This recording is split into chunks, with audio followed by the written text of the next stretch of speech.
ಓಂ ಗುರು ಬ್ರಹ್ಮ ಗುರುರ್ವಿಷ್ಣು ಗುರುದೇವೋ ಮಹೇಶ್ವರಃ ಗುರು ಸಾಕ್ಷಾತ್ ಪರಬ್ರಹ್ಮ ತಸ್ಮೈ ಶ್ರೀ ಗುರುವೇ ನಮಃ. ಗುರುವೇ ಸರ್ವಲೋಕಾನಾಂ ವಿಷಜೇ ಭವರೋಗಿಣಾಂ ನಿಧಯೇ ಸರ್ವವಿದ್ಯಾನಾಂ ದಕ್ಷಿಣಾಮೂರ್ತಯೇ ನಮಃ. ಅಜ್ಞಾನತಿಮಿರಾಂಧಸ್ಯ ಜ್ಞಾನಾಂಜನಶಲಾಕಯ ಚಕ್ಷುರುನ್ಮೀಲಿತಂ ಯೇನ ತಸ್ಮೈ ಶ್ರೀ ಗುರುವೇ ನಮಃ. ಶಂಕರಂ ಶಂಕರಾಚಾರ್ಯಂ ಕೇಶವಂ ಬಾದರಾಯಣಂ ಸೂತ್ರಭಾಷ್ಯಕೃತಂ ವಂದೇ ಭಗವಂತಂ ಪುನಃ ಪುನಃ. ಶ್ರುತಿಸ್ಮೃತಿಪುರಾಣಾನಾಮಾಲಯಂ ಕರುಣಾಲಯಂ ನಮಾಮಿ ಭಗವತ್ಪಾದಂ ಶಂಕರಂ ಲೋಕಶಂಕರಂ. ಸದ್ಗುರು ಚರಣಾರವಿಂದಾಭ್ಯೋ ನಮಃ. ಓಂ ಗಣಾನಾಂ ತ್ವಾ ಗಣಪತಿಗಂ ಭವಾಮಹೇ ಕವಿಂ ಕವೀನಾಮುಪಮಶ್ರವಸ್ತಮಂ. ಜ್ಯೇಷ್ಠರಾಜಂ ಬ್ರಹ್ಮಣಾನ್ ಬ್ರಹ್ಮಣಸ್ಪದ ಆನಶೃಣ್ವನ್ನೋತಿಭಿಃ ಸೇದಸಾದನಂ. ಶ್ರೀ ಮಹಾಗಣಾಧಿಪತಯೇ ನಮಃ. ಪ್ರಣೋ ದೇವಿ ಸರಸ್ವತಿ ವಾಜೇಭಿರ್ವಾಜನೆ ಏವತೆ ಧೀನಾಮ ವಿತ್ರವತ ವಾಗ್ದೇವ್ಯೈ ನಮಃ. ಕಲ್ಯಾಣಾದ್ಭುತ ಗಾತ್ರಾಯ ಕಾಮಿತಾರ್ಥ ಪ್ರದಾಯಿನೇ ಶ್ರೀಮದ್ ವೆಂಕಟನಾಥಾಯ ಶ್ರೀನಿವಾಸಾಯ ಮಂಗಳಂ. ಮಂಗಳಂ ಕೌಸಲೇಂದ್ರಾಯ ಮಹನೀಯ ಗುಣಾತ್ಮನೆ ಚಕ್ರವರ್ತಿ ತನೂಜಾಯ ಸಾರ್ವಭೌಮಾಯ ಮಂಗಳಂ. ವೇದ ವೇದಾಂತ ವೇದ್ಯಾಯ ಮೇಘಶ್ಯಾಮಲ ಮೂರ್ತೆಯೇ ಹಂಸಾಂ ಮೋಹನ ರೂಪಾಯ ಪುಣ್ಯಶ್ಲೋಕಾಯ ಮಂಗಳಂ. ಇಷ್ಟದೇವತಾ ಕುಲದೇವತಾ ಭೂನೀಲಾ ಸಮೇತ ಶ್ರೀ ಲಕ್ಷ್ಮೀ ವೆಂಕಟೇಶ್ವರ ಸ್ವಾಮಿ ದೇವತಾ ಚರಣಾರವಿಂದಾಭ್ಯೋ ನಮಃ. ಜಗದ್ಗುರುಗಳಾಗಿರ್ತಕ್ಕಂತಹ ಶ್ರೀ ಶ್ರೀ ಶ್ರೀ ಭಾರತೀ ತೀರ್ಥ ಮಹಾಸ್ವಾಮಿಗಳು ಹಾಗೂ ಜಗದ್ಗುರುಗಳಾಗಿರ್ತಕ್ಕಂತಹ ಶ್ರೀ ಶ್ರೀ ಶ್ರೀ ವಿಧುಶೇಖರ ಭಾರತಿ ಮಹಾಸ್ವಾಮಿಗಳ ಚರಣಾರವಿಂದಗಳಲ್ಲಿ ಸಾಷ್ಟಾಂಗ ನಮಸ್ಕಾರವನ್ನು ಮಾಡ್ತಾ ಇವತ್ತಿನ ಈ ಭಾಗವನ್ನು ನಾವು ಆರಂಭ ಮಾಡೋಣ. ಸಭೆಗೆ ನಮಸ್ಕಾರ. ಹೋದ ಒಂದು ಭಾಗದಲ್ಲಿ ನಿರಾಭಾದ ಅನ್ನುವಂತಹ ಒಂದು ಸ್ಥಾನದಲ್ಲಿ ನಾವು ಬಂದು ನಿಲ್ಲಿಸಿದ್ವಿ. ಮುಂದಿನ ನಾಮ ನಿರ್ಭೇದ ಭೇದನಾಶಿನಿ ಅಂತ ಹೇಳಿ, ಇಲ್ಲಿ ಜಗನ್ಮಾತೆಗೆ ಯಾವುದೇ ವಿಧವಾಗಿರ್ತಕ್ಕಂತಹ ಭೇದಗಳು ಇಲ್ಲ. ಭೇದ ಅಂದ್ರೆ ಮೂರು ರೀತಿಯಾಗಿರ್ತಕ್ಕಂಥ ಭೇದಗಳನ್ನ ಇಲ್ಲಿ ಹೇಳ್ತಾ ಇದ್ದಾರೆ. ಮೊದಲನೇ ಭೇದ ಯಾವುದು ಅಂದ್ರೆ ಸಜಾತೀಯ ಭೇದ, ಎರಡನೆಯದು ವಿಜಾತೀಯ ಭೇದ, ಮೂರನೆಯದು ಸ್ವಗತ ಭೇದ ಅಂತ ಹೇಳಿ ನಾವಿದ್ರ ಮೂರು ಬಗ್ಗೆನೂ ಸ್ವಲ್ಪ ವಿವರಣೆ ತಿಳ್ಕೊಂಬಿಡೋಣ. ಸಜಾತೀಯ ಭೇದ ಅಂತಂದ್ರೆ ನಮ್ಮ ಮನುಷ್ಯರಲ್ಲಿ ಇದು ಸ್ತ್ರೀ ಮತ್ತೆ ಪುರುಷರು ಅಂತಕ್ಕಂತಹ ಭೇದಗಳು ಆಯ್ತಾ. ಎರಡನೇದು ಬಂದು ವಿಜಾತೀಯ ಭೇದ ಅಂತಂದ್ರೆ ಮನುಷ್ಯರು ಮತ್ತು ಪಶುಗಳು, ಪ್ರಾಣಿಗಳು ಇತ್ಯಾದಿಗಳು. ಹಾಗೆ ಮುಂದಿಂದು ಸ್ವಗತ ಭೇದ ಅಂತಂದ್ರೆ ನಮ್ಮಲ್ಲೇ ಇರ್ತಕ್ಕಂಥದ್ದು ಅಥವಾ ಪ್ರತಿಯೊಂದರಲ್ಲೂ ಇರ್ತಕ್ಕಂಥದ್ದು. ಈಗ ಕಣ್ಣಿದ್ದಂಗೆ ಕೈ ಇಲ್ಲ, ಕೈ ಇದ್ದಂಗೆ ಕಾಲು ಇಲ್ಲ, ಕಾಲಿದ್ದಂಗೆ ಇನ್ನೊಂದು ಭಾಗ ಇಲ್ಲ. ಹಾಗೆ ಯಾವುದೇ ಭೇದಗಳು ಒಂದಿದ್ದಂಗೆ ಒಂದಿಲ್ಲ. ಹಾಗಾಗಿ ಇಂತಹ ಭೇದಗಳು ಇರ್ತಕ್ಕಂಥದ್ದನ್ನ ಸ್ವಗತ ಭೇದ ಅಂತ ಕರೀತಾರೆ. ಆದ್ರೆ ಜಗನ್ಮಾತೆಗೆ ಇಂತಹ ಯಾವುದೇ ವಿಧವಾಗಿರ್ತಕ್ಕಂತಹ ಭೇದಗಳು ಇಲ್ಲ. ಯಾಕಪ್ಪ ಹೀಗೆ ಅಂತ ಕೇಳಿದಾಗ, ಜಗನ್ಮಾತೆ ಚೈತನ್ಯ ರೂಪ. ಚೈತನ್ಯ ರೂಪದಲ್ಲಿರ್ತಕ್ಕಂತಹ ಆ ಜಗನ್ಮಾತೆಗೆ ಯಾವುದೇ ವಿಧವಾಗಿರ್ತಕ್ಕಂತಹ ಅಂಗಗಳಾಗ್ಲಿ ಭೇದಗಳಾಗ್ಲಿ ಜಾತಿಗಳಾಗ್ಲಿ ಇಲ್ಲ. ಈ ಚೈತನ್ಯ ರೂಪದಲ್ಲಿರ್ತಕ್ಕಂತಹ ಆ ಜಗನ್ಮಾತೆ ಅವಳು ಯಾವುದೇ ಭೇದ ಇಲ್ಲದೆ ಇರೋದ್ರಿಂದ ನಿರ್ಭೇದ. ಹಾಗೆ ಆ ಒಂದು ನಮ್ಮಲ್ಲಿರ್ತಕ್ಕಂತಹ ಆ ಭೇದ ದೃಷ್ಟಿ ಏನಿದೆ, ಆ ಭೇದ ದೃಷ್ಟಿಯನ್ನ ತತ್ವಜ್ಞಾನದ ಮೂಲಕ ನಮಗೆ ತಿಳಿ ಹೇಳಿ ಅರ್ಥ ಮಾಡಿಸಿ ನಮಗೆ ಜ್ಞಾನವನ್ನ ಕರುಣಿಸಿ ಆ ಭೇದವನ್ನ ಹೋಗಲಾಡಿಸ್ತಕ್ಕಂಥದ್ದಾದ್ರಿಂದ ಆಕೆ ಭೇದನಾಶಿನಿ. ಮುಂದಿನ ನಾಮ ನಿರ್ನಾಶ. ನಮಗೆ ಈಗಾಗಲೇ ಗೊತ್ತು ನಾಶ ಅಂದ್ರೆ ಏನು ಅಂತ ಹೇಳಿ. ನೋಡಿ, ಸತ್ಯ ಸ್ವರೂಪವಾಗಿರ್ತಕ್ಕಂತಹ ಆ ಜಗನ್ಮಾತೆಗೆ ಯಾವುದೇ ವಿಧವಾಗಿರ್ತಕ್ಕಂತಹ ನಾಶ ಇಲ್ಲ. ಹಾಗಾಗಿ ಅವಳು ನಾಶರಹಿತಳು. ಇಲ್ಲಿ ಉಪನಿಷತ್ ವಾಕ್ಯ ಏನ್ ಹೇಳುತ್ತೆ ಅಂದ್ರೆ ಸತ್ಯಂ ಜ್ಞಾನಂ ಅನಂತಂ ಬ್ರಹ್ಮ ಅಂತ ಹೇಳಿ, ಇದು ಒಂದು ಉಪನಿಷತ್ ವಾಕ್ಯ. ಇನ್ನೊಂದು ಅವಿನಾಶಿ ವಾ ಅರೆ ಅಯಮಾತ್ಮ ಅಂತ ಹೇಳಿ. ಹಾಗಾಗಿ ಯಾವಾಗಲೂ ಕೂಡ ಅವಳು ಯಾವುದೇ ಕಾರಣಕ್ಕೂ ಕೂಡ ನಾಶವಾಗದೇ ಇರ್ತಕ್ಕಂಥವಳು. ಹಾಗಾಗಿ ಅವಳು ನಿರ್ನಾಶ ಅಂತ ಹೇಳಿ. ಮುಂದೆ ಮೃತ್ಯುಮಥನಿ. ಈಗ ಭಕ್ತರ ಮೃತ್ಯುವನ್ನ ನಾಶ ಮಾಡ್ತಕ್ಕಂಥವಳು ಅಂತ.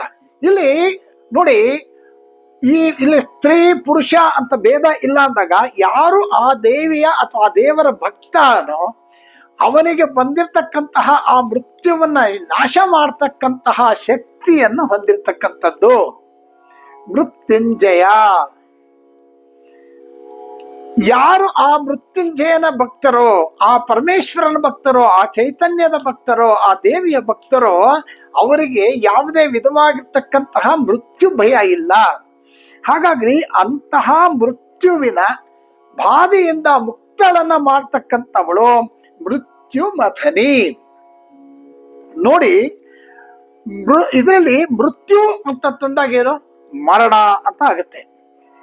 ಈ ಒಂದು ಮೃತ್ಯುವಿನಿಂದ ಅವನು ಪಾರಾಗ್ತಾನೆ ಅಂದ್ರೆ ಅವನು ಅಮೃತತ್ವವನ್ನ ಪಡಿತಕ್ಕಂತಹ ಆ ಭಕ್ತ ಅಂತ ಹೇಳಿ ಅರ್ಥ ಆಗುತ್ತೆ. ಹಾಗಾಗಿ ಅಮೃತತ್ವಂ ಪ್ರಾಪ್ನೋತಿ, ಅಕ್ಷಯತ್ವಂ ಪ್ರಾಪ್ನೋತಿ, ನಿತ್ಯತ್ವಂ ಪ್ರಾಪ್ನೋತಿ ಅಂತ ಇಲ್ಲೊಂದು ಶ್ಲೋಕ ಹೇಳ್ತಾ ಇದೆ. ಸ್ವಯಂ ಮರಣ ಧರ್ಮ ರಹಿತಳಾಗಿರೋದ್ರಿಂದ ಜಗನ್ಮಾತೆ ಯಾವುದೇ ಜೀವನ್ ಮರಣಕ್ಕೆ ಅವಳು ಇಲ್ಲದೆ ಇರೋದ್ರಿಂದ, ಅವಳಿಗೆ ಯಾವುದೇ ರೀತಿಯಾಗಿರ್ತಕ್ಕಂತಹ ಈ ಜೀವನ್ ಮರಣ ಅಂತಕ್ಕಂಥದ್ದು ಇಲ್ಲದೆ ಇರೋದ್ರಿಂದ ಅವರು ಹಾಗೆ ಅಂತಹ ಒಂದು ಶಕ್ತಿಯನ್ನ ಕಲಿಸ್ತಕ್ಕಂತಹ ಯಾರು ಭಕ್ತರಿರ್ತಾರೋ ಅಂತವರಿಗೆ ಈ ಒಂದು ಸ್ಥಾನದಿಂದ ಅವಳು ಕಾಪಾಡ್ತಕ್ಕಂಥವಳಾಗಿರೋದ್ರಿಂದ ಮೃತ್ಯುಮಥನಿ. ಹಾಗೆ ಇದರಲ್ಲಿ ಇನ್ನೊಂದು ಏನಂತಂದ್ರೆ, ಯಾರು ಮೃತ್ಯುವಿಗೆ ಒಳಗಾಗ್ತಾರೋ ಅವರು ಮೃತ್ಯುವಿನಿಂದ ಹೇಗೆ ಕಾಪಾಡತಕ್ಕಂಥವ್ರಾಗ್ತಾರೆ?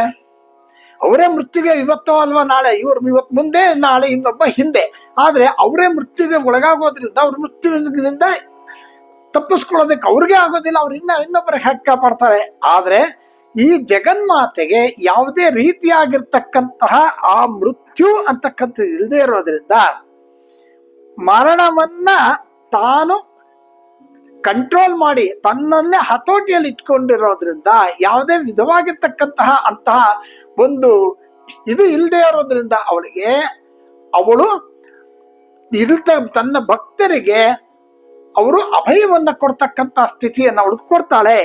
ಹಾಗಾಗಿ ಅವಳು ನಿರ್ನಾಶ ಮತ್ತೆ ಮೃತ್ಯುಮಥನಿ. ಮುಂದೆ ನಿಷ್ಕ್ರಿಯ. ಕ್ರಿಯಾ ಅಂದ್ರೇನು? ಕೆಲಸಗಳು. ಅವಳಿಗೆ ಯಾವ ರೀತಿಯಾಗಿರ್ತಕ್ಕಂತಹ ಕೆಲಸಗಳು ಇಲ್ಲ. ಇಲ್ಲಿ ಪ್ರಶ್ನೆ ಏನು ಉದ್ಭವ ಆಗುತ್ತೆ ಅಂದ್ರೆ, ಮೊದಲಿಂದ ಹೇಳ್ಕೊಂಡು ಬಂದ್ರಿ, ಅವಳೇ ಸೃಷ್ಟಿ ಮಾಡ್ತಾಳೆ, ಅವಳೇ ಪಾಲನೆ ಮಾಡ್ತಾಳೆ, ಅವಳೇ ಲಯ ಮಾಡ್ತಾಳೆ ಅಂತ. ಇದೇನಿದು ವಿಚಿತ್ರವಾಗಿದೆ, ಇದು ಅದಕ್ಕೆ ತದ್ವಿರುದ್ಧವಾಗಿದೆಯಲ್ಲ ಅನ್ನೋ ಪ್ರಶ್ನೆ ಇಲ್ಲಿ ಎದ್ದೇಳ್ಬೋದು. ಆದ್ರೆ ಇಲ್ಲಿ ಶಂಕರ ಭಗವತ್ಪಾದರು ಇದಕ್ಕೆ ಸಮಾಧಾನವನ್ನು ಹೇಳ್ತಾ ಇದ್ದಾರೆ. ಈ ಸೂರ್ಯ ಬೆಳಗ್ಗೆ ಉದಯಿಸ್ತಾನೆ. ಸೂರ್ಯ ಉದಯಿಸಿದಾಗ ಎಲ್ಲರೂ ಕೂಡ ಎದ್ದು ತಮ್ಮ ತಮ್ಮ ತಮ್ಮ ತಮ್ಮ ಕಾರ್ಯಗಳಲ್ಲಿ ಅವರು ಮುಂದೆ ಕೊಟ್ಟೋಗ್ಬಿಡ್ತಾರೆ. ಪಕ್ಷಿಗಳು, ಪ್ರಾಣಿಗಳು ಅವುಗಳು ಕೂಡ ತಮ್ಮ ತಮ್ಮ ಜೀವನದ ಯಾತ್ರೆಯನ್ನ ಆರಂಭ ಮಾಡುತ್ತೆ. ಮೊಗ್ಗಾಗಿರ್ತಕ್ಕಂತಹ ಹೂ ಅರಳೋದಕ್ಕೆ ಶುರುವಾಗುತ್ತೆ. ಸಾಯಂಕಾಲ ಆಗಿ ಆ ಸೂರ್ಯಾಸ್ತಮಾನ ಆಗ್ತಿದ್ದಂಗೆನೆ ಎಲ್ರು ಕೂಡ ತಮ್ಮ ತಮ್ಮ ಕೆಲಸ ಮುಗಿಸಿ ತಮ್ಮ ತಮ್ಮ ಮನೆಗಳಿಗೋ ತಮ್ಮ ತಮ್ಮ ಇದಕ್ಕೆ ಹೊರಟು ಬಿಡ್ತಾರೆ. ಆಮೇಲೆ ಮೊಗ್ಗು ಹೂಗಳು, ಆ ಪ್ರಾಣಿ ಪಕ್ಷಿಗಳು ಕೂಡ ತಮ್ಮ ತಮ್ಮ ಸ್ಥಾನವನ್ನ ಅವು ಸೇರ್ಕೊಂಡ್ಬಿಡ್ತವೆ. ಇದೆಲ್ಲ ಯಾವ್ದ್ರಿಂದ ನಡೀತು? ಆ ಸೂರ್ಯ ಚೈತನ್ಯದಿಂದ ನಡೀತು. ಹಾಗಾಗಿ ಇಂತಹ ಚೈತನ್ಯ ಇಲ್ಲದೆ ಇದ್ರೆ ಈ ಎಲ್ಲ ಕೆಲಸಗಳು ಆಗಲ್ಲ. ಸೂರ್ಯನಿಲ್ಲದೆ ಹೇಗೆ ಜಗತ್ತು? ಇಂತಹ ಚೈತನ್ಯವನ್ನ ಹೊಂದಿರತಕ್ಕಂತಹ ಆ ಜಗನ್ಮಾತೆ ಅವಳು ಯಾವುದೇ ವಿಧವಾಗಿರ್ತಕ್ಕಂತಹ ಉಪಾಧಿಗಳು ಇಲ್ಲದೆ ಇರೋದ್ರಿಂದ, ಎಲ್ಲ ಉಪಾಧಿಗಳಿಗೆ ಕೆಲಸಗಳಷ್ಟೇ, ಯಾವುದೇ ಉಪಾಧಿಗಳಿದ್ರೆ ಅವು ಕೆಲಸ ಕಾರ್ಯ ಅದು ಇದು ಎಲ್ಲ ಇರುತ್ತೆ. ಹಾಗಾಗಿ ಇವಳು ಯಾವುದೇ ವಿಧವಾಗಿರ್ತಕ್ಕಂತಹ ಉಪಾಧಿಗೆ ಅಂಟೋದಿಲ್ಲ. ಆದ್ರಿಂದ ಅವಳು ನಿಷ್ಕ್ರಿಯ ಅಂತ ಹೇಳಿ. ಮುಂದೆ ನಿಷ್ಪರಿಗ್ರಹ. ಪರಿಗ್ರಹ ಅಂದ್ರೇನು? ಸ್ವೀಕಾರ ಮಾಡ್ತಕ್ಕಂಥದ್ದು. ಈಗ ಇಷ್ಟವಾಗಿರ್ತಕ್ಕಂತಹ ಪದಾರ್ಥವನ್ನ ಸ್ವೀಕಾರ ಮಾಡೋದು ಅಥವಾ ಇನ್ಯಾರಾದ್ರೂ ಕೊಟ್ರು ಅನ್ನೋದನ್ನ, ವಿಶ್ವಾಸ ಕೊಟ್ರು ಅನ್ನೋದನ್ನ ಅದನ್ನು ತಗೊಳ್ತಕ್ಕಂಥದ್ದು ಪರಿಗ್ರಹ. ಇಲ್ಲಿ ಕನ್ಯಾ ಪರಿಗ್ರಹ, ಇನ್ಯಾವ್ದಾದ್ರು ಒಂದು ವಸ್ತು ಕೊಟ್ಟಾಗ ಅದು ಪರಿಗ್ರಹ. ಹಾಗಾಗಿ ಇದು ಪರಿಗ್ರಹ ಅಂತ ಹೇಳಿ ಸ್ವೀಕರಣೆ ಅಂತ ಕೂಡ ಕರೀತಾರೆ. ಇದು ಮನಸ್ಸಿರ್ತಕ್ಕಂಥದ್ದು, ಅದು ಅದ್ರ ಇರ್ತಕ್ಕಂಥದ್ದು ಅಂತ ಹೇಳಿ. ಉದಾಹರಣೆಗೆ ಯಾರೋ ಒಬ್ಬ ನಿಂತ್ಕೊಂಡಿರ್ತಾನೆ, ನಿಂತ್ಕೊಂಡು ಯಾವುದೋ ಒಂದು ವಸ್ತುವ ಬಗ್ಗೆ ಅವನು ಆಲೋಚನೆ ಮಾಡ್ತಾನೆ, ಅದು ನನಗೆ ಬೇಕು ಅಂತಕ್ಕಂಥ ಒಂದು ಮನಸ್ಸು ಮಾಡ್ತಾನೆ. ಆದ್ರೆ ಅವನಿಗೆ ತಗೊಳಕ್ ಆಗೋದಿಲ್ಲ. ಆದ್ರೂ ಕೂಡ ತನ್ನ ಮನಸ್ಸಿನಲ್ಲಿ ಅದು ಬೇಕು ಅಂತಕ್ಕಂಥ ಒಂದು ವಾಂಛೆ, ಆಸೆ ಆಗುತ್ತೆ. ಹಾಗ ಅಕಸ್ಮಾತ್ ಅವನು ನಂದು ಅದನ್ನ ತಗೊಳ್ಳದೆ ನಂದು ಅಂತ ಅವನು ಅಂದ್ಕೊಂಡ್ರೆ ಸಾಕು, ಅದು ಕಳ್ತನದ ಒಂದು ಆರೋಪ ಆಗ್ಬಿಡುತ್ತೆ. ಅದು ಒಂದು ದೋಷಕ್ಕೆ ಉಂಟಾಗ್ಬಿಡುತ್ತೆ. ಹಾಗಾಗಿ ಅಂತಹ ಒಂದು ದೋಷ ಬರದೇ ಇರ್ತಕ್ಕಂತಹ, ಅಂದ್ರೆ ಅವಳಿಗೆ ನಂಗೆ ಇದು ಬೇಕು ಅಂತ ಕೇಳೋದಾಗ್ಲಿ, ಅವಳ ಮನಸ್ಸಿನಲ್ಲಿ ತನಗ್ ಬೇಕು ಅಂತ ಹೇಳಿ ಅನ್ಕೊಳ್ಳೋದಾಗ್ಲಿ ಇಲ್ಲ. ಯಾವುದೇ ಪರಿಗ್ರಹ ಮಾಡ್ತಕ್ಕಂತಹ ಆ ಒಂದು ಮನಸ್ಸು ಆ ಜಗನ್ಮಾತೆಗೆ ಇಲ್ಲದೆ ಇರೋದ್ರಿಂದ ನಿಷ್ಪರಿಗ್ರಹ ಅಂತ ಹೇಳಿ. ಈ ಪರಿಗ್ರಹ ಯಾವಾಗ ಬೇಕಾಗತ್ತೆ ಅಂದ್ರೆ ಈ ದೇಹ ಇದ್ದಾಗ ಮಾತ್ರ ಪರಿಗ್ರಹ. ದೇಹ ಇಲ್ದಿದಾಗ ಏನ್ರಿ ಪರಿಗ್ರಹ? ಏನು ಇಲ್ಲ. ಹಾಗಾಗಿ ಈ ಪರಿಗ್ರಹ ಪರಿತ್ಯಾಗಗಳು ಎಲ್ಲವೂ ಕೂಡ ಈ ದೇಹ ಇದ್ದಾಗ ಮಾತ್ರ ಅದು ಅನುಸರಿಸುತ್ತೆ ಅಥವಾ ಅದಕ್ಕೆ ಅದು ಆಗತ್ತೆ. ಹಾಗಾಗಿ ದೇವಿ ಅಶರೀರಳು. ನಾವು ಹೇಳಿದ್ವಿ ಚೈತನ್ಯ ರೂಪ, ದೇವಿಗೆ ಯಾವುದೇ ವಿಧವಾಗಿರ್ತಕ್ಕಂಥ ರೂಪ ಇಲ್ಲ ಅಂತ. ಹಿಂದಿನ ಭಾಗದಲ್ಲಿ ನಾವು ಒಂದು ವಿಷಯ ಹೇಳಿದ್ವಿ, ಏನು ಅಂದ್ರೆ ದೇವಿ ತನ್ನ ಅಗಾಧವಾಗಿರ್ತಕ್ಕಂಥ ವಿರಾಟ್ ರೂಪ, ಆ ವಿರಾಟ ರೂಪವನ್ನ ಅವಳು ಪರಿಮಿತಿಗೊಳಿಸ್ಕೊಂಡು ಆ ಭಕ್ತರನ್ನ ಅನುಗ್ರಹಿಸೋದಕ್ಕೋಸ್ಕರವಾಗಿ ಹತ್ರ ಬರ್ತಾಳೆ ಹಾಗೆ ಅಂತ ಹೇಳಿ. ಹಾಗಾಗಿ ಅಂತಹ ಒಂದು ಸಂದರ್ಭದಲ್ಲಿ ಅವಳು ಎದುರಿಗೆ ಬಂದು ಆಶೀರ್ವಾದ ಮಾಡ್ತಾಳೆ. ಆದ್ರೆ ಆ ಜಗನ್ಮಾತೆಗೆ ಯಾವುದೇ ವಿಧವಾಗಿರ್ತಕ್ಕಂತಹ ಶರೀರ ಇಲ್ಲ, ಅಶರೀರ. ಹಾಗಾಗಿ ಇಂತಹ ಶರೀರ ಇಲ್ಲದೇ ಇರ್ತಕ್ಕಂತಹ ಆ ಜಗನ್ಮಾತೆ ಅವಳಿಗೆ ಪರಿಗ್ರಹವಾಗ್ಲಿ ಪರಿತ್ಯಾಗಗಳಾಗ್ಲಿ ಇರೋದೇ ಇಲ್ಲ. ಹಾಗಾಗಿ ಅವಳು ನಿಷ್ಪರಿಗ್ರಹ ಅಂತ ಹೇಳಿ. ಸೊ ಇದುವರೆಗೂ ಕೂಡ ನಾನು ಹೋದ ಭಾಗದಿಂದ ಈವರೆಗೂ ಕೂಡ 17 ವಿಧಗಳಾಗಿರ್ತಕ್ಕಂತಹ ದೋಷಗಳನ್ನ ಹೇಳ್ತಾ ಬಂದ್ವಿ. 17 ದೋಷಗಳು: ನೀರಾಗ, ರಾಗಮತನೆ, ನಿರ್ಮದ, ಮದನಾಶಿನೆ, ನಿಶ್ಚಿಂತ, ನಿರಹಂಕಾರ, ನಿರ್ಮೋಹ, ಮೋಹನಾಶಿನೆ, ನಿರ್ಮಮ, ಮಮತಾಹಂತ್ರೆ, ನಿಷ್ಪಾಪ, ಪಾಪನಾಶಿನೆ, ನಿಷ್ಕ್ರಿಯ, ನಿಷ್ಪರಿಗ್ರಹ, ಹೀಗೆ ಹೇಳ್ಕೊಂಡು ಬಂದ್ವಿ. 17 ವಿಧಗಳಾಗಿರ್ತಕ್ಕಂತಹ ದೋಷಗಳು ಆ ಪರಿಹಾರ ಆಗ್ಬೇಕು ಅಂತಂದ್ರೆ ಏನ್ ಮಾಡ್ಬೇಕು? ಅಲ್ಟಿಮೇಟ್ಲಿ ಏನು? ನಮ್ಮಮ್ಮ ಜಗನ್ಮಾತೆ ಲಲಿತಾ ತ್ರಿಪುರ ಸುಂದರಿಯನ್ನ ಪ್ರಾರ್ಥನೆ ಮಾಡೋದು ಬಿಟ್ರೆ ಬೇರೆ ದಾನೇನೇ ಇಲ್ಲ. ನಮ್ಗಿರ್ತಕ್ಕಂಥ ಎಲ್ಲ ರೀತಿಯ ದೋಷಗಳನ್ನ ನಿವಾರಣೆ ಮಾಡ್ಬೇಕು ಅಂದ್ರೆ ಆ ತಾಯಿ ಜಗನ್ಮಾತೆಯನ್ನೇ ನಾವು ಪ್ರಾರ್ಥನೆಯನ್ನ ಮಾಡ್ಬೇಕಾಗತ್ತೆ. ಹಾಗಾಗಿ ಈ 17 ದೋಷಗಳನ್ನ ನಿವಾರಿಸಬಲ್ಲಂತಹ ಆ ಜಗನ್ಮಾತೆಯ ಬಗ್ಗೆ ನಾವು ಹೇಳ್ತಾ ಬಂದ್ವಿ. ಇಲ್ಲಿಂದ ಮುಂದಕ್ಕೆ ನಿಸ್ತುಲ, ಅಲ್ಲಿಂದ ನಿಸ್ತುಲ ಇಂದ ಇದು ಸಮಾನಾಧಿಕ ವರ್ಜಿತವರೆಗೂ. ನಿಸ್ತುಲ, ನೀಲಚಿಕುರ, ನಿರಪಾಯ, ನಿರತ್ಯಯ, ದುರ್ಲಭ, ದುರ್ಗಮ, ದುರ್ಗಾ, ದುಃಖಹಂತ್ರಿ, ಸುಖಪ್ರದ, ದುಷ್ಟ, ದೂರ, ದುರಾಚಾರ, ಶಮನಿ, ದೋಷ ವರ್ಜಿತ ಅಂತ ಹೇಳಿ ಮುಂದಕ್ಕೆ ನಾಮಗಳು. ಹಾಗಾಗಿ ಈ ಒಂದು ನಾಮ ನಿಸ್ತುಲ ಅಂತ ಹೇಳಿ. ಈ ನಿಸ್ತುಲ ಇಂದ ಏನ್ ಆರಂಭವಾಗುತ್ತೆ ಅಂದ್ರೆ ಭವಾನಿ ರೂಪದ ಇನ್ನೊಂದು ವಿವರಣೆಯನ್ನ ಹೇಳ್ತಾ ಇದ್ದಾರೆ. ನಾವು ಭವಾನಿ ಭಾವನಾ ಗಮ್ಯ ಭವಾರಣ್ಯ ಕುಟಾರಿಕಾ ಅಂತ ಹೇಳಿದ್ವಿ. ಹಾಗಾಗಿ ಈ ಭವಾನಿಯ ಇನ್ನೊಂದು ರೂಪದ ವರ್ಣನೆ ಇಲ್ಲಿ ಹೇಳ್ತಾ ಹೋಗ್ತಾ ಇದ್ದಾರೆ. ಈ ಗುಚ್ಚಿನಲ್ಲಿ ಏನು ಅಂತಂದ್ರೆ ದುರ್ಗಾ ಮಂತ್ರವನ್ನ ಹೇಳ್ತಾರೆ. ಬಹಳ ಶಕ್ತಿಯುತವಾಗಿರ್ತಕ್ಕಂತಹ ಒಂದು ನಾಮ ಇದು. ಯಾಕೆಂದ್ರೆ ದುರ್ಗಾ ದುರ್ಗಾರ್ತಿ ನಾಶಿನಿ ಅಂತ ನಾವು ಅದ್ರ ಬಗ್ಗೆ ನಾನು ಹೇಳೋಣ. ಈ ದುರ್ಗಾ ಅಂತಕ್ಕಂಥದ್ದನ್ನ ಈವರೆಗೂ ಹೇಳಿದಂತಹ 17 ನಾಮಗಳಲ್ಲಿ ನೋಡಿ ಇಲ್ಲಿ ಏನೇನು ಹೇಳಿದ್ದಾರೆ ನೋಡಿ. ಈ 17 ನಾಮಗಳನ್ನ ನಾವು ಹೇಳ್ತಾ ಬಂದ್ಬಿಟ್ವಿ. ಏನೋ ಆ ನಾಮ, ಇವ ರಾಗ, ರಾಗಮತಿನಿ, ನಿರ್ಮದ, ಮದನಾಶಿನಿ ಅಂತ ಹೇಳಿ 17 ನಾಮಗಳು ಏನು ಹೇಳಿದ್ವಿ. ಅದರಲ್ಲಿ ವಶಿನ್ಯಾದಿ ವಾಗ್ದೇವತೆಗಳು ಏನನ್ನ ಇನ್ಕಾರ್ಪೊರೇಟ್ ಮಾಡಿಬಿಟ್ಟಿದ್ದಾರೆ ಒಳಗಡೆ ಅಂದ್ರೆ ನಮಗೆ ಗೊತ್ತಿಲ್ಲ. ಅದು ಬಹಳ ಪವರ್ಫುಲ್ ಆಗಿರ್ತಕ್ಕಂತಹ ಒಂದು ಶಕ್ತಿಗಳನ್ನ ಅಲ್ಲಿ ಸೇರಿಸಿ ಹೇಳಿದ್ದಾರೆ. ಯಾವ್ಯಾವುದು ಅಂದ್ರೆ ಮುಖ್ಯ ಪ್ರಾಣ ಮಂತ್ರಗಳು. ಮುಖ್ಯ ಪ್ರಾಣ ಮಂತ್ರಗಳು ಅಂದ್ರೆ ಯಾವುದು? ಹಂಸ ಮಂತ್ರಗಳು. ಇದು ಬೀಜ ಮಂತ್ರಗಳು. ಹಂಸ ಮಂತ್ರಗಳು ಅಂದ್ರೆ ಬೀಜ ಮಂತ್ರಗಳು. ಅದನ್ನ ನಾನು ಇಲ್ಲಿ ಹೇಳೋದಕ್ಕೆ ಸಾಧ್ಯವಿಲ್ಲದೆ ಇರೋದ್ರಿಂದ ವೀಕ್ಷಕರು ನನ್ನ ಕ್ಷಮಿಸಬೇಕು. ಹಾಗಾಗಿ ಅದು ಗುರುಮುಖೇಣನೇ ಆಗಬೇಕು. ಆದ್ರಿಂದ ಅದು ಇಲ್ಲಿ ಹೇಳೋದಕ್ಕೆ ಸಾಧ್ಯ ಇಲ್ಲ. ಹಂಸ ಮಂತ್ರಗಳು ಅಂತ ಮಾತ್ರ ನಾವು ತಿಳ್ಕೊಳ್ಳೋಣ ಈ ಒಂದು ಸ್ಥಿತಿನಲ್ಲಿ. ಹಾಗಾಗಿ ಇಷ್ಟು 17 ವಿಚಾರಗಳನ್ನು ಹೇಳಿದಾಗ ಮುಖ್ಯ ಪ್ರಾಣ ಮಂತ್ರಗಳು ಅಂದಾಗ ಹಂಸ ಮಂತ್ರಗಳು ಅಂತ ಹೇಳಿ. ಎರಡನೇದು ದಕ್ಷಿಣಾಮೂರ್ತಿ ಮಂತ್ರ. ಗುರುವೇ ಸರ್ವಲೋಕಾನಾಂ ವಿಷಜೇ ಭವರೋಗಿನಾಂ ನಿಧಯೇ ಸರ್ವವಿದ್ಯಾನಾಂ ದಕ್ಷಿಣಾಮೂರ್ತಯೇ ನಮಃ. ನೋಡಿ, ಪ್ರತಿನಿತ್ಯ ಯಾರು ದಕ್ಷಿಣಾಮೂರ್ತಿ ಸ್ತೋತ್ರವನ್ನ ಕೇಳ್ತಾರೋ ಅವರು ಎಲ್ಲ ಶ್ಲೋಕಗಳನ್ನು ಹೇಳದಂಗೆ ಅಷ್ಟು ಪವರ್ಫುಲ್ ಆಗಿರ್ತಕ್ಕಂತಹ ಆ ಶ್ಲೋಕದಿಂದ ಅವರು ಮುಕ್ತಿ ಮಾರ್ಗಕ್ಕೆ ಹೊರಟು ಬಿಡ್ತಾರೆ ಅಂತ ಹೇಳಿದೆ. ಹಾಗಾಗಿ ಆ ದಕ್ಷಿಣಾಮೂರ್ತಿ ಸ್ತೋತ್ರವನ್ನ ಪ್ರತಿನಿತ್ಯ ಕೇಳಬೇಕು. ಹಾಗಾಗಿ ಈ ದಕ್ಷಿಣಾಮೂರ್ತಿ ಮಂತ್ರವನ್ನು ಕೂಡ ಈ 17 ಮಂತ್ರಗಳಲ್ಲಿ ನಾಮಗಳಲ್ಲಿ ಸೇರಿಸಿದ್ದಾರೆ. ಆಮೇಲೆ ಷೋಡಶಾಕ್ಷರಿ ಮಂತ್ರ, ನಾನು ಈಗಾಗಲೇ ಹೇಳಿದೆ. ಪಂಚದಶಾಕ್ಷರಿ, ಷೋಡಶಾಕ್ಷರಿ ಮಂತ್ರಗಳು ಅದು ಬೀಜಾಕ್ಷರಗಳು, ಅದು ಕೂಡ ಗುರುಮುಖೇಣ ಆಗಬೇಕು ಅಂತ ಹೇಳಿದ್ದೆ ನಾನು. ಹಾಗಾಗಿ ಈ ಒಂದು ಮಂತ್ರಗಳು ಕೂಡ ಇದರಲ್ಲಿ ಸೇರಿಸಿದ್ದಾರೆ. ಆಮೇಲೆ ಏಕಾದಶ ರುದ್ರ ಮಂತ್ರಗಳು, 11 ರುದ್ರರ ಹೆಸರುಗಳು ಅಥವಾ 11 ರುದ್ರರ ಮಂತ್ರಗಳು ಇದರಲ್ಲಿ ಸೇರ್ಕೊಂಡಿದೆ. ಹಾಗಾಗಿ ನಾವು ಈ ನಾಮಗಳನ್ನ ಹೇಳ್ತಾ ಇದ್ದಾಗ ಈ 17 ನಾಮಗಳನ್ನು ಹೇಳಿದ್ರೆ ಅಲ್ಲಿ ಇಷ್ಟು ಮಂತ್ರಗಳು ಅಲ್ಲಿ ಕವರ್ ಆಗ್ಬಿಡುತ್ತೆ. ಲಲಿತಾ ಸಹಸ್ರನಾಮ ಅಂತಕ್ಕಂಥದ್ದು ಅಷ್ಟು ಸುಲಭ ಅಲ್ಲ. ಸುಮ್ಮನೆ ರಣಿ ರಾಗ, ರಾಗಮತಿನಿ ರಾಗ, ನಿರ್ಮದಾ ಮದನಾಶಿನಿ, ನಿಶ್ಚಿಂತ, ನಿರಹಂಕಾರ, ನಿರ್ಮೋಹ ಮೋಹನಾಶಿನಿ.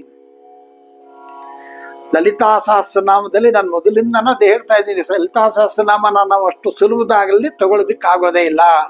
ಯಾಕೆಂತಂದ್ರೆ ಆ ಒಂದು ಪ್ರತಿ ನಾಮದಲ್ಲೂ ಕೂಡ ಬೀಜಾಕ್ಷರಗಳು, ಶಕ್ತಿಗಳು, ಅಲ್ಲಿರ್ತಕ್ಕಂತಹ ಆ ಒಂದು ಸಂಪೂರ್ಣವಾಗಿರ್ತಕ್ಕಂಥ ತತ್ವಜ್ಞಾನ, ವಿವೇಚನೆಗಳು, ವಿಜ್ಞಾನ ಎಲ್ಲವೂ ಕೂಡ ಅಡಗೋಗಿದೆ. ಹಾಗಾಗಿ ಈ ಒಂದು ಲಲಿತಾ ಸಹಸ್ರನಾಮವನ್ನ ಹೇಳ್ತಾ ಹೇಳ್ತಾ ಹೇಳ್ತಾ ಪ್ರತಿ ಒಂದು ನಾಮದಲ್ಲೂ ಕೂಡ ಅದರದ್ದೇ ಆಗಿರ್ತಕ್ಕಂಥ ವೈಶಿಷ್ಟ್ಯ, ಅದರದ್ದೇ ಆಗಿರ್ತಕ್ಕಂಥ ಶಕ್ತಿ ಇದೆ. ಹಾಗಾಗಿ ನಾನು ಹೋದ ಒಂದು ಎಪಿಸೋಡ್ಗಳಲ್ಲೂ ಹೇಳಿದೆ, ಒಂದೊಂದೇ ನಾಮವನ್ನು ದಿವಸಕ್ಕೆ 108 ಸರ್ತಿ ಹೇಳಿ ಅಂತ. ಯಾಕೆಂದ್ರೆ ಅಷ್ಟು ಶಕ್ತಿ ನಮಗೆ ಬೀಜಾಕ್ಷರಗಳ ಗುರುಮುಖೇಣ ಆಗಿಲ್ಲ ಸ್ವಾಮಿ, ಏನ್ ಮಾಡೋದು ಅಂದ್ರೆ ಈ ನಾಮಗಳು ಮಾತ್ರ ಹೇಳಿ ಸುಲಭ. ಹಾಗಾಗಿ ಈ ಒಂದು ಶಕ್ತಿಯನ್ನ ಇಲ್ಲಿ ಅವರು ಸೇರಿಸ್ಬಿಟ್ಟಿದ್ದಾರೆ. ವಶಿನ್ಯಾದಿ ವಾಗ್ದೇವತೆಗಳು ಸುಲಭವಾಗಿ ಆ ಲಲಿತಾ ಸಹಸ್ರನಾಮವನ್ನ ಭಕ್ತಿಯಿಂದ ಧ್ಯಾನ ಮಾಡ್ತಾ ಪ್ರತಿಯೊಂದು ನಾಮವನ್ನು ಕೂಡ ನಾವು ಅನುಭವಿಸ್ತಾ ಅನುಭವಿಸ್ತಾ ಅನುಭವಿಸ್ತಾ ಹೇಳಿದಾಗ ಅದಕ್ಕಿರ್ತಕ್ಕಂತಹ ಒಂದು ಶಕ್ತಿನೇ ನಮಗ್ ಕೊಡ್ತಕ್ಕಂಥ ಅನುಗ್ರಹಗಳೇ ಬೇರೆ.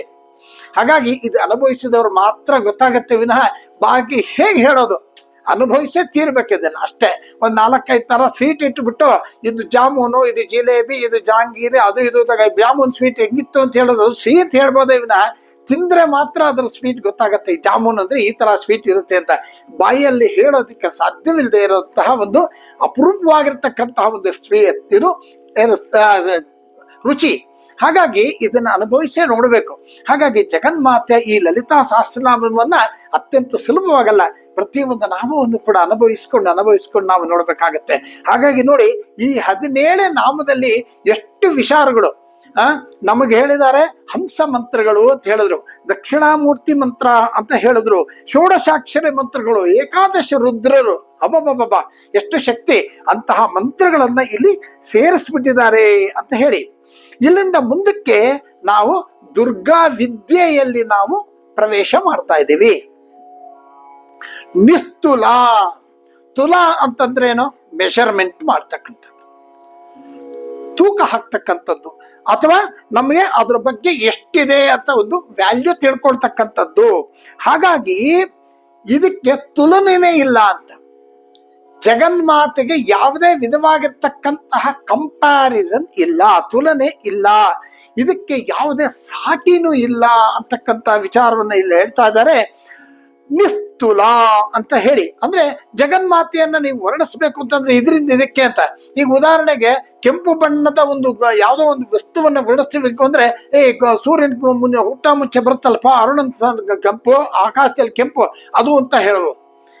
ಜಗನ್ಮಾತೆ ಅಖಿಲಾಂಡ ಕೋಟಿ ಬ್ರಹ್ಮಾಂಡ ನಾಯಕಿ, ಅವಳಿಗೊಂದು ಪ್ಯಾರಲಲ್ ಆಗಿದೆ ಇಂಥದ್ದು ಅಂತ ಹೇಳೋದು ಹೇಗೆ?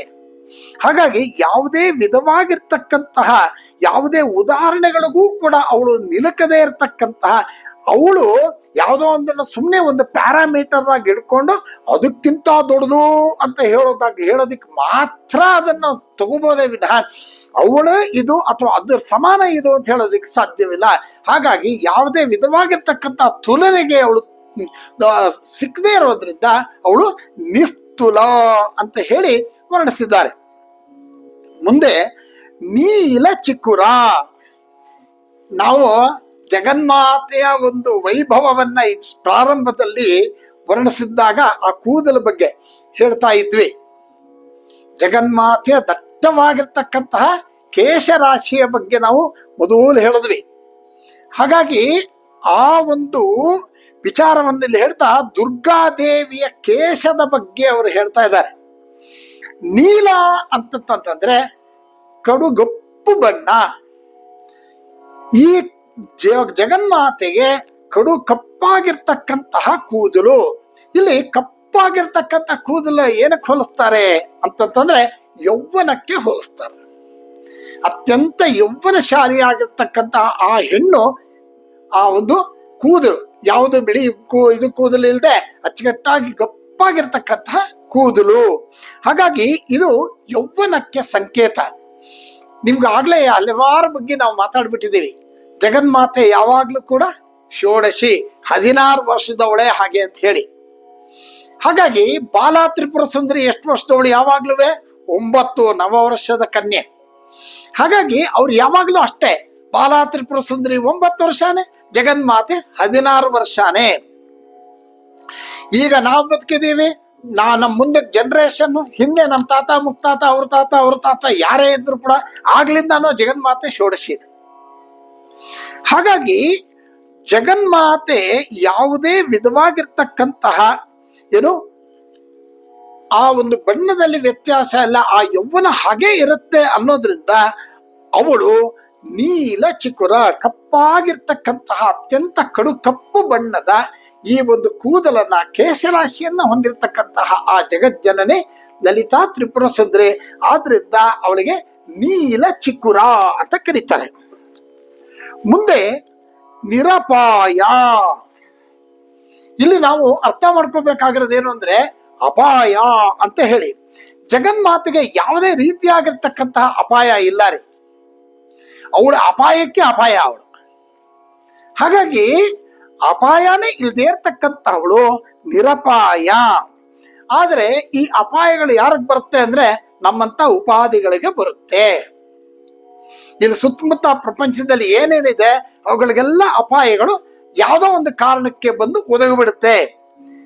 ಆದರೆ ಚೈತನ್ಯ ರೂಪಿಣಿ ಆಗಿರ್ತಕ್ಕಂತಹ ಆ ಜಗನ್ಮಾತೆಗೆ ಯಾವುದೇ ವಿಧವಾಗಿರ್ತಕ್ಕಂತಹ ಅಪಾಯ ಅನ್ನೋದೇ ಇಲ್ಲ. ಇಲ್ಲಿ ನಮಗೆ ಎಂತೆಂತ ಅಪಾಯಗಳು ಅಂತ ಹೇಳ್ತಾರೆ, ಒಂದು 4-5 ಅಪಾಯಗಳು ಹೇಳ್ತಾರೆ.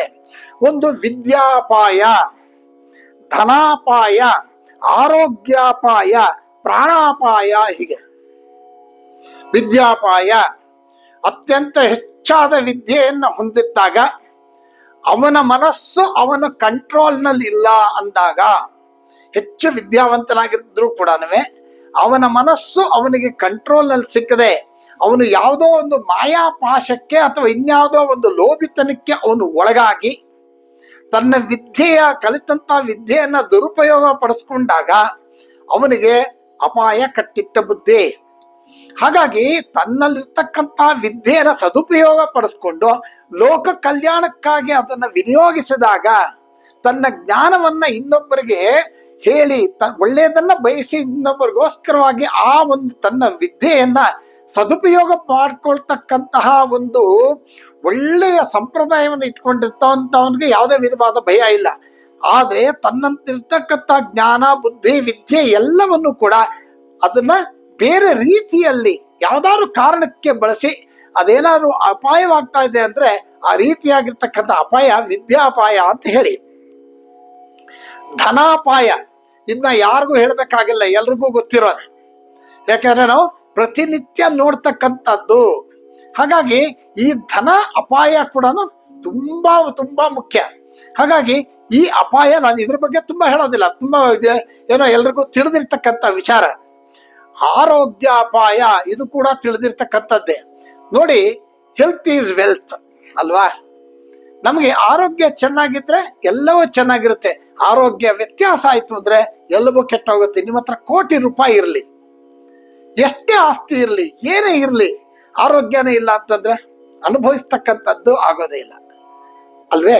ಹಾಗಾಗಿ ಇಂತಹ ಒಂದು ಒಳ್ಳೆಯ ಆರೋಗ್ಯವನ್ನ ಕಾಪಾಡ್ಕೊಳ್ತಕ್ಕಂಥದ್ದು ಆ ಒಂದು ಇಲ್ಲ ಅಂತಂದ್ರೆ ಅಂತಹ ಆರೋಗ್ಯ ಅಂದ್ರೆ ನಾವು ಇರ್ತಕ್ಕಂಥ ನಿತ್ಯ ಜೀವನ ನಾವು ಉಪಯೋಗ ಮಾಡ್ತಕ್ಕಂಥ ಕೆಲಸ ಕಾರ್ಯಗಳು, ನಾವಿರ್ತಕ್ಕಂಥ ಪರಿಸ್ಥಿತಿಗಳು ನಮಗೆ ಆರೋಗ್ಯಕ್ಕೆ ಯಾವುದೇ ರೀತಿಯಾಗಿರ್ತಕ್ಕಂಥ ತೊಂದರೆಗಳಿಗೆ ಅವಕಾಶ ಕೊಡದೇ ಇರೋ ರೀತಿನಲ್ಲಿ ಇರಬೇಕು.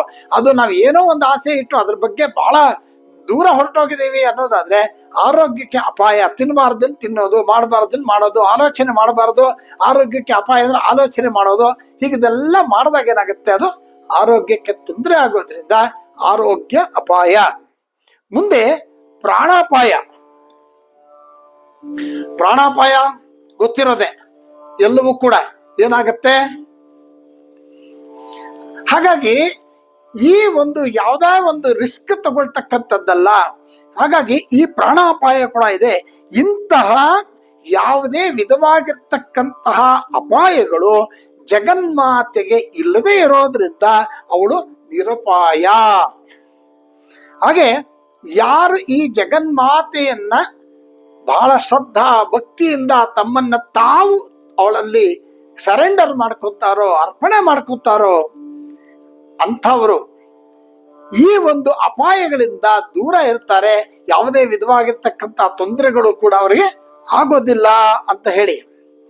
ಹಾಗಾಗಿ ಆ ಜಗನ್ಮಾತೆ ಅವರನ್ನ ಖಂಡಿತವಾಗ್ಲೂ ಅವಳು ಕಾಪಾಡ್ತಾಳೆ. ಆಶ್ರಯ ಅಂತಂದ್ರೇನೆ ಜಗನ್ಮಾತೆ ತನ್ನಲ್ಲಿ ಇರ್ತಕ್ಕಂಥ. ನೋಡಿ, ಆಶ್ರಯ ಅಂದ್ರೇನು? ಜಗನ್ಮಾತೆ ತನ್ನಲ್ಲಿರ್ತಕ್ಕಂತಹ ವಿದ್ಯೆ, ಜ್ಞಾನ, ಆಸ್ತಿ, ಅಂತಸ್ತು ಎಲ್ಲವನ್ನೂ ಕೂಡ ಅವಳಿಗೆ ಅರ್ಪಣೆ ಮಾಡಿಬಿಟ್ಟು, ನೀನೇ ಆಶ್ರಯ ತಾಯಿ, ನನಗೆ ಇದೆಲ್ಲ ನೀನೇ ಕೊಟ್ಟಿದ್ಯಾ, ಎಲ್ಲ ನಿಂದೆ, ಎಲ್ಲವೂ ಕೂಡ ನಿಂದೆ, ನಂದೇನು ಇಲ್ಲ, ನಾನು ಸಂಪಾದನೆ ಮಾಡೋದೇನು ಇಲ್ಲ, ಎಲ್ಲ ನೀನು ಕೊಟ್ಟಿರೋ ತಾಯಿ ಅಂತ ಎಲ್ಲವನ್ನು ಕೂಡ ಅವಳಿಗೆ ಅರ್ಪಣೆ ಮಾಡಿಬಿಡ್ಬೇಕು. ಮಾಡಿದಾಗ ಏನಾಗತ್ತೆ, ಅವಳು ಇದೆಲ್ಲದಕ್ಕಿಂತನೂ ನೀವು ಈಗ ಯಾವ್ದು ಲೌಕಿಕದಲ್ಲಿ ಏನೇನು ಆಸ್ತಿ, ಅಂತಸ್ತು, ಸುಖ, ಭೋಗ, ಅದು ಇದು ಅಂತ ನಾವೇನು ಹೇಳ್ತೀವೋ, ಈ ಎಲ್ಲ ಭೋಗಗಳಿಗಿಂತನೂ ಅತ್ಯಂತ ಶ್ರೇಷ್ಠವಾಗಿರ್ತಕ್ಕಂತಹ, ಇದಕ್ಕಿಂತ ಅತ್ಯಂತ ಉತ್ತಮವಾಗಿರ್ತಕ್ಕಂತಹ ಒಂದು ಭಾಗ್ಯವನ್ನು ಅವಳು ಕರುಣಿಸ್ತಾಳೆ. ಹಾಗಾಗಿ ಅಂತಹ ಒಂದು ಗಣಿ, ಒಂದು ತಪ್ಪಲೆನಲ್ಲಿ ಒಂದಷ್ಟು ನೀರಿದೆ ಅಥವಾ ಒಂದು ಬಿಂದಿಗೆನಲ್ಲಿ ನೀರಿದೆ, ಒಂದು ಡ್ರಮ್ ನಲ್ಲಿ ನೀರಿದೆ ಅಂದ್ರೆ, ಒಂದು ಇದರಿಂದ ಯಾವುದೋ ನದಿಯಿಂದ ಒಂದು ಡ್ರಮ್ ನೀರು ತಗೊಂಡ್ಬಿಟ್ರೆ ಖಾಲಿ ಆಗ್ಬಿಡುತ್ತೆ. ಅದು ನಾವು ಈಗಿರ್ತಕ್ಕಂಥ, ನಾವು ಹೇಳ್ತಕ್ಕಂಥ ಇಷ್ಟೊತ್ತು ಹೇಳಿದ್ದು. ಆದ್ರೆ ದೇವಿಯನ್ ಅದು ಖರ್ಚಾಗ್ಬಿಡುತ್ತೆ, ಡ್ರಮ್ ಅಲ್ಲೋ ಪಾತ್ರೆನಲ್ಲೋ ಇಟ್ಕೊಂಡಷ್ಟು ನೀರು ಖರ್ಚಾಗ್ಬಿಡುತ್ತೆ. ಆದ್ರೆ ಆ ನದಿನೇ ಅವಳು ಇದ್ದಾಗ ಖರ್ಚಲ್ಲಾಗುತ್ತೆ. ಅದು ಖರ್ಚಾದಂಗೆಲ್ಲ ಅದು ತುಂಬ್ಕೊಂತ ಇರತ್ತೆ. ಅಂತಹ ಗಣಿ ಆ ಜಗನ್ಮಾತೆ. ಹಾಗಾಗಿ ಅಂತಹ ಯಾವುದೇ ವಿಧವಾಗಿರ್ತಕ್ಕಂತಹ ಕೊರತೆ ಇಲ್ಲದೆ ಇರೋ ರೀತಿ ನೋಡ್ಕೊಳ್ತಕ್ಕಂಥಳು ಅವಳು ನಿರಪಾಯ. ಅಂದ್ರೆ ಯಾವುದೇ ರೀತಿಯಾಗಿರ್ತಕ್ಕಂತಹ ಅಪಾಯಕ್ಕೆ ಅವಳು ನಮ್ಮನ್ನ ಒಳಗಾಗೋಗ್ ಬಿಡೋದಿಲ್ಲ, ರಕ್ಷಣೆ ಮಾಡ್ತಾಳೆ ಅನ್ನೋ ಮಾತನ್ನ ಹೇಳ್ತಾರೆ ಇಲ್ಲಿ, ನಿರಪಾಯ ಅಂತ ಹೇಳಿ. ನಾನು ಇಲ್ಲಿಗೆ ಈ ಭಾಗವನ್ನ ಮುಗಿಸ್ತೀನಿ. ಮುಂದಿನ ನಾಮ ನಿರತ್ಯಯ. ಈ ನಿರತ್ಯಯ ಅಲ್ಲಿಂದ ಮುಂದಕ್ಕೆ ಬಹಳ ವಿಶೇಷವಾಗಿರ್ತಕ್ಕಂಥ ವಿಚಾರಗಳನ್ನ ನಾವು ಹೇಳ್ಬೇಕು, ಅದನ್ನ ಹೇಳೋಣ. ಎಲ್ರಿಗೂ ಕೂಡ ಶುಭವಾಗಲಿ. ನಮಸ್ಕಾರ.